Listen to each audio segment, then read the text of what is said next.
Hello, this is Rosal again, your evangelist. Revelation 22:15. For without are dogs, and sorcerers, and whoremongers, and murderers, and idolaters, and whosoever love and makes a lie. Rosal Rabi.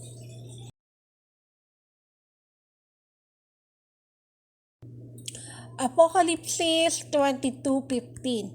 Dangas sa labas ang mga aso at ang mga manggagaway at ang mga mapakiapid at ang mga mamamatay tao at ang mga mapagsamba sa Diyos-Diyosan at ang bawat nag-iibig at gumagawa ng kasinungalingan. Number 1, Isaiah 8:19-20. At ang mga manggagaway or sorcerers.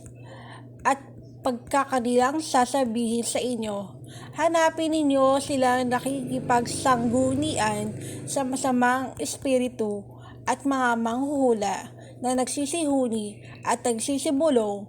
Hindi ba marapat na sanggunian ng bayan ang kanilang Diyos? Dahil baga sa mga buhay at sasangguni sila sa mga patay, sa mga kautusan at sa pagtatao.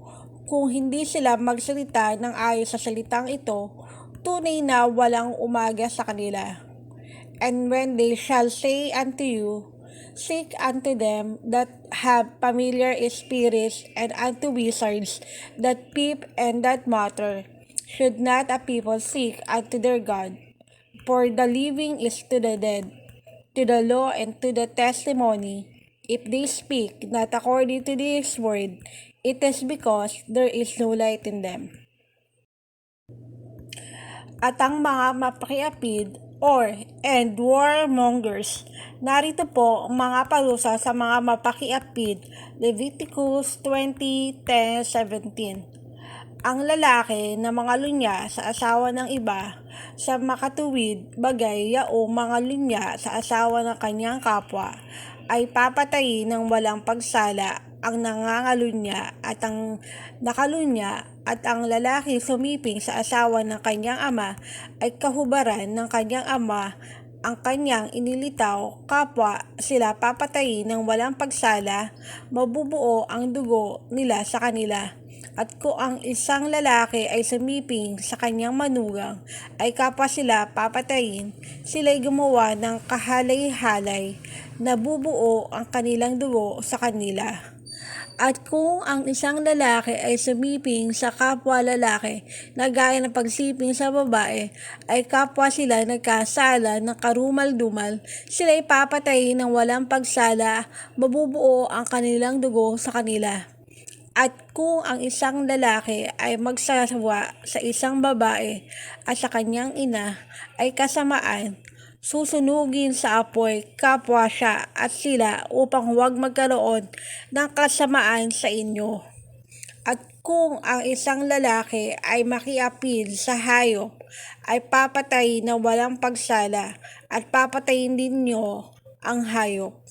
At kung ang isang babae ay lumapit sa alinmang hayop at pagsiping, at papatayin mo ang babae at ang hayop, sila'y papatayin ng walang pagsala, mabubuo ang kanilang dugo sa kanila.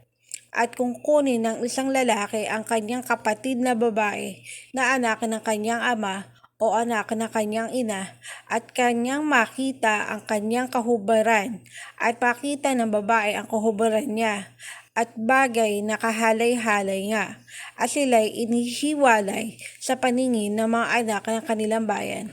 Ang kahubaran ng kanyang kapatid na babae ay inilitaw niya, kanyang tataglayin ang kasamaan niya. Warmongers. Here are the punishment for those who commit adultery. Leviticus 20:10-17. And the man that committed adultery and another's man's wife, even he that committed adultery with his neighbor's wife, the adulterer and the adulteress, shall surely be put to death. And the man that lied with his father's wife had uncovered his father's nakedness. both of them shall surely be put to death. Their blood shall be upon them. And if a man lied with his daughter-in-law, both of them shall surely be put to death. They have wrong confusion, their blood shall be upon them. If a man also lied with mankind, as he lied with a woman, both of them have committed an abomination. They shall surely be put to death. Their blood shall be upon them. And if a man take a wife and her mother, it is wickedness. They shall be burned with fire, both and he and they, there will be no wickedness among you. And if a man lie with a beast, he shall surely be put to death, and ye shall slay the beast. And if a woman approach unto any beast, and lie down thereto, thou shalt kill the woman and the beast. They shall surely be put to death, their blood shall be upon them. And if a man shall take his sister, his father's daughter, or his mother's daughter, and see her nakedness, and see his nakedness, it is a wicked thing, and they shall be cut off in the sight of their people. He had uncovered his sister's nakedness, he shall bear his iniquity. Murderers, mamamatay tao. Revelation 22:15. Huwag kang papatay. Huwag kayong mga higantihan, mga iniibig, kundi bigyan niyong daan ang galit ng Diyos sapagkat nasusulat, akin ang paghihiganti. Ako ang gaganti, sabi ng Panginoon. Thou shalt not kill. Dearly beloved, revenge not yourselves, but rather give place unto wrath, for it is written, Revenge is mine, I will repay, said the Lord. Mga mapagsamba sa Diyos-Diyosan and idolaters, huwag kang gagawa para sa iyo na larawang inanyuan o ng kawangsman ng anumang anyong nasa taas sa langit o ng nasa ibaba sa lupa o ng nasa tubig sa ilalim ng lupa.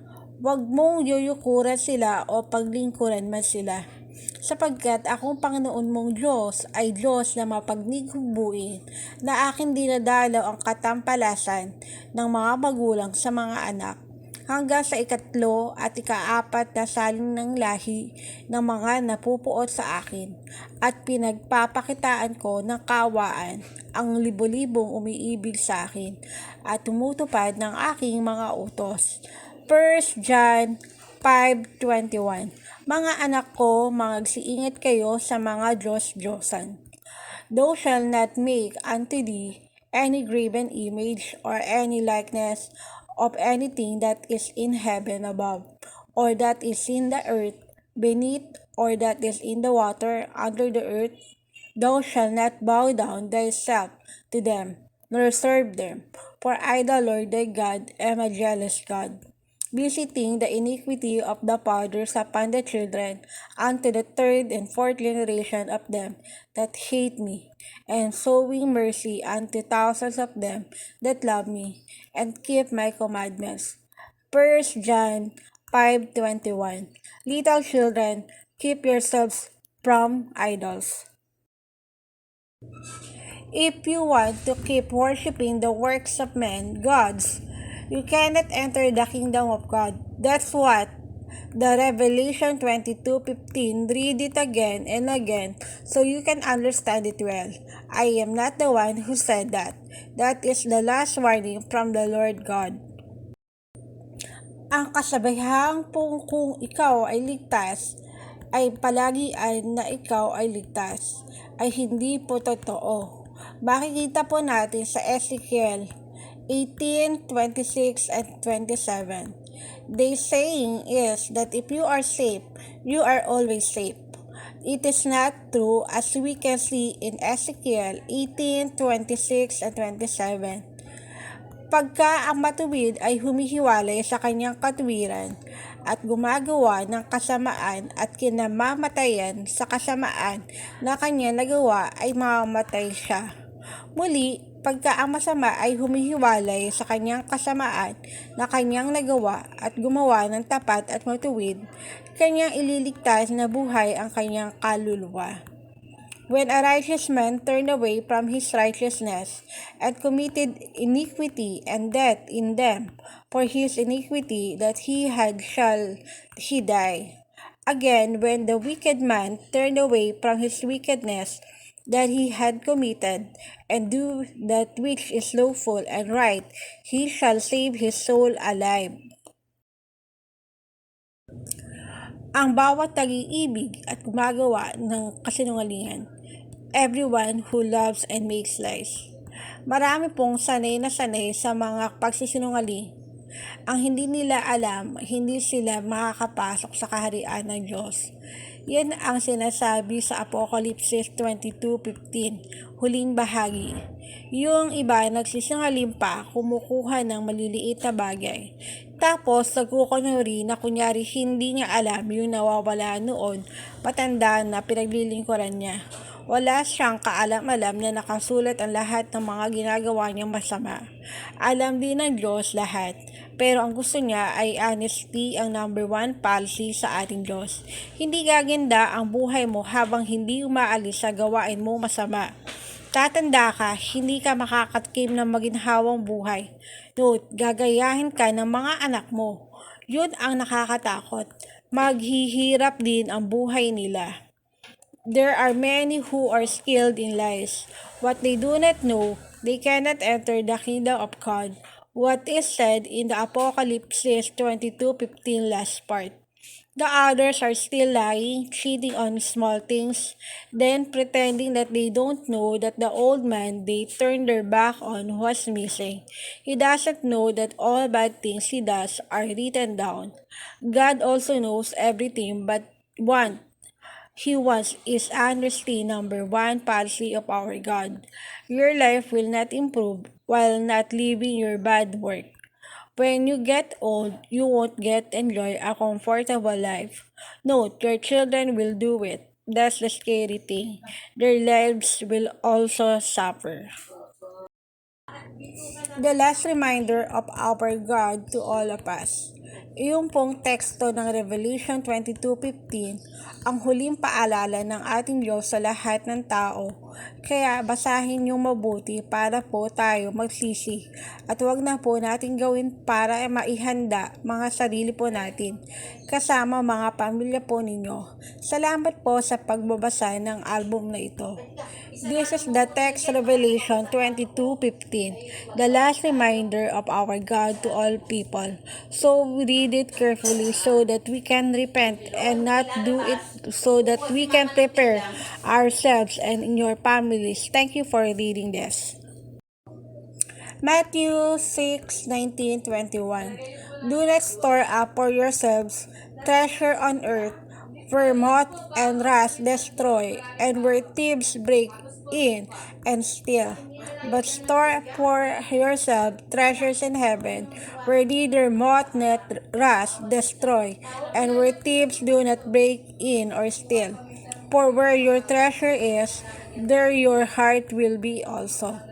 Huwag kayong magtipon ng mga kayamanan sa lupa, na dito'y sumisira ang tanga at kalawang, at dito'y nangahuhukay at nagsisipagnakaw ang mga magnanakaw, kundi magtipon kayo ng mga kayamanan sa langit, na dooy hindi sumisira, kahit ang tanga, kahit ang kalawang, at dooy hindi nanghuhukay, hindi nagsisipagnakaw ang mga magnanakaw, sapagkat kung saan naroroon ang iyong kayamanan, doon naman nandoon ang iyong puso. The disciples of the Lord God are for all people. There is no reference to the religion, but let us help you prepare for the coming of the Lord Jesus Christ. That is the real reason. Ang Panginoong Hesukristo at ang mga alagad niya ang nagdadala sa atin ng katotohanan. At ang katotohanan ang magdadala po sa atin sa buhay na walang hanggan. Kaya dapat po ay igalang natin ang mga alagad ng Panginoon Diyos.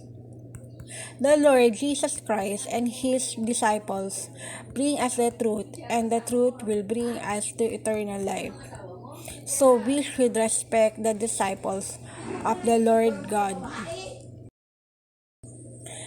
Thanks to all of you. Please watch, like, subscribe, and share too from Angel's Message Inc. Rosara B.